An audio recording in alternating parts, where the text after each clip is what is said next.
हमने पढ़ा भी था, capital M mass of earth है और capital R radius of earth है। अब इसी फॉर्मूले को हम स्मॉल जी की फॉर्म में भी लिख सकते हैं, यानी ग्रेविटेशनल एक्सेलरेशन की फॉर्म में भी लिख सकते हैं। कैसे, आपको पता है किसी बॉडी का जो वेट होता है वो फोर्स ऑफ ग्रेविटेशन के इक्वल होता है। अब मेरा जो वेट है वो मेरी एम जी के बराबर होता है ना, वो बराबर मैं कह सकता हूँ फोर्स ऑफ ग्रेविटेशन के है बिटवीन मी एंड अर्थ। और फोर्स ऑफ ग्रेविटेशन का formula minus G M M over R square लिखते हैं अगर मैं ज़मीन के ऊपर खड़ा हूँ, ठीक है। तो स्मॉल एम से काट जाएगा तो जी का फॉर्मूला आ जाएगा G M over R square, यानी ग्रेविटेशनल एक्सेलरेशन का फॉर्मूला ये होता है जो आपने 9th क्लास में पढ़ा भी था। और अगर हम हाइट पे बात करते हैं स्मॉल जी की वैल्यू को, तो हम आर में हाइट ऐड कर देंगे, यानी R plus H whole square लिखेंगे। अब ये आर स्क्वायर का मतलब मैं आर ज़रा आर लिख सकता हूँ। अब एक आर इधर ले आओ तो G small G capital R बराबर आ जाएगा G M over capital are.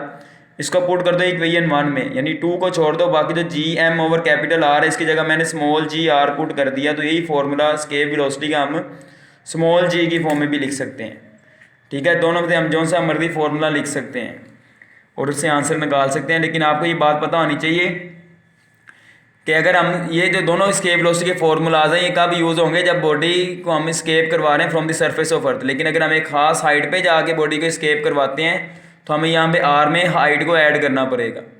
और ये यहाँ से क्या पता चल रहा है कि हम जब आर में हाइट को ऐड करेंगे तो बटे के नीचे वाली वैल्यू बड़ी हो जाएगी, तो स्केप वेलोसिटी क्या करेगी, डिक्रीज।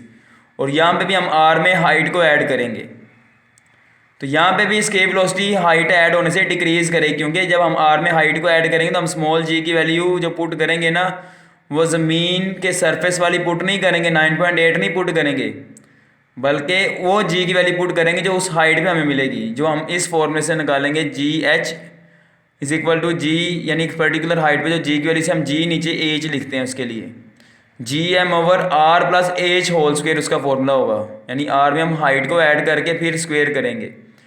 तो हम यहाँ पे जब आर में हाइट ऐड करेंगे ना तो जी की वैल्यू डिक्रीज़ करेगी, इसलिए ओवरऑल स्केप वेलोसिटी डिक्रीज़ ही करेगी हाइट के साथ, चाहे हम ये वाला फॉर्मूला यूज़ करें चाहे हम ये वाला फॉर्मूला यूज़ करें। तो आपको पता होना चाहिए एल्टीट्यूड के साथ स्केप वेलोसिटी डिक्रीज़ करती है। अगर मैं ज़मीन के रेडियस के बराबर हाइट पे जाता हूँ तो आर में मैं हाइट की जगह आर ऐड करूँगा तो 2r आ जाएगा, लेकिन जी की वैल्यू 4/1/4 हो जाएगी, क्योंकि जी की वैल्यू एक सर्टेन हाइट पे हमने निकालनी हो, एक सर्टेन हाइट पे निकालनी हो तो हम ये वाला जी का फॉर्मूला यूज़ करते हैं G M plus R plus H whole square. ये मैंने आपको अभी बता रहा था, ये टॉपिक में ना लिखना। लेकिन आप देखें अगर मैं हाइट की जगह यहाँ पे आर पुट कर दूँ तो आर प्लस आर का स्क्वायर 4r स्क्वायर, तो 1/4 साइड पे कर दो तो देखें जी की वैल्यू 1/4 हो गई है। यानी मैंने आर में हाइट आर के बराबर रखी है, यानी रेडियस ऑफ अर्थ के बराबर रखी, तो ये चीज़ तो डबल हुई है, लेकिन जी 4 गुना कम होगी तो ओवरऑल स्केप वेलोसिटी डिक्रीज ही करेगी। तो ये आपको मैं बता रहा हूँ स्केप वेलोसिटी हाइट से डिक्रीज करती है, ठीक है।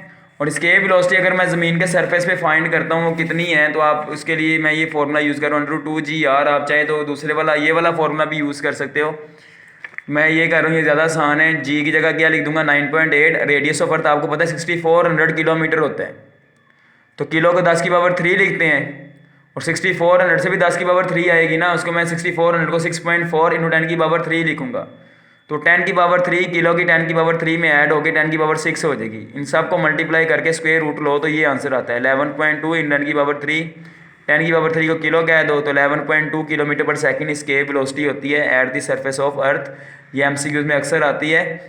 स्केप वेलोसिटी वाले टॉपिक के साइड पे टेबल में escape velocity of the earth 11 kilometre per second लिखी है, वो गलत है। एक्चुअल वैल्यू 11.2 है। अगर दो में से एक वैल्यू सेलेक्ट करनी पड़ जाए तो 11.2 को ही प्रेफर करना।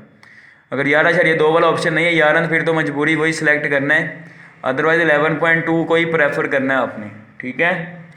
अब स्केप वेलोसिटी बाकी प्लैनेट्स पे और है, जो छोटे प्लैनेट्स होते हैं उनकी स्केप वेलोसिटी कम होती है। मून पे स्केप वेलोसिटी ज़मीन से कम है क्योंकि उसका मैस कम है, ठीक है। जुपिटर प्लूटो वगैरह पे ज़्यादा है क्योंकि उनका मैस ज़्यादा। वो वैल्यूज़ आप पढ़ लेना लाजमी, इसमें एमसीक्यू ज़्यादा है, और ट्रेंड भी देख लेना किस में ज़्यादा आ रही किस में कम।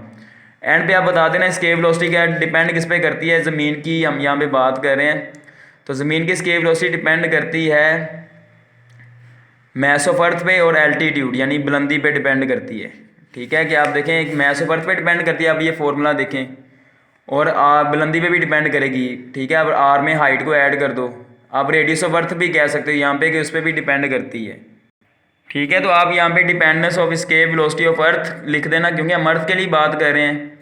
तो मैस ऑफ अर्थ पे डिपेंड करेगी, एल्टीट्यूड पे डिपेंड करती है, बुलंदी पे, और रेडियस ऑफ अर्थ पे डिपेंड करती है। Escape velocity mass of object पे डिपेंड नहीं करती, यानी चाहे मैं 10 ग्राम की बॉडी ऊपर फेंकूँ चाहे 50 ग्राम की फेंकूँ, एस्केप वेलोसिटी दोनों के लिए हम क्या रखते हैं, सेम। वलीदा बात है 50 ग्राम वाली को ज़्यादा जोर लगा के उतनी वेलोसिटी देनी पड़ेगी, लेकिन वेलोसिटी तो सेम ही देनी पड़ेगी ना। तो ये एमसीक्यू आ सकता है, एस्केप वेलोसिटी किस पे डिपेंड नहीं करती, मैथ्स ऑफ ऑब्जेक्ट पे। तो ये डिपेंडेंस बुक में नहीं बताइए, आपको पता होनी चाहिए। अगर मैं मून की एस्केप वेलोसिटी की बात करता हूँ तो मैं मून का मैथ्स कहूँगा, मून के एल्टीट्यूड कहूँगा और मून का रेडियस कहूँगा। ठीक है, तो आज का लेक्चर हमारा यहाँ पे कंप्लीट होता है। इससे अच्छे से आपने अंडरस्टैंड करना है और एज इट इज़ आपने लिखना है। अल्लाह हाफिज़।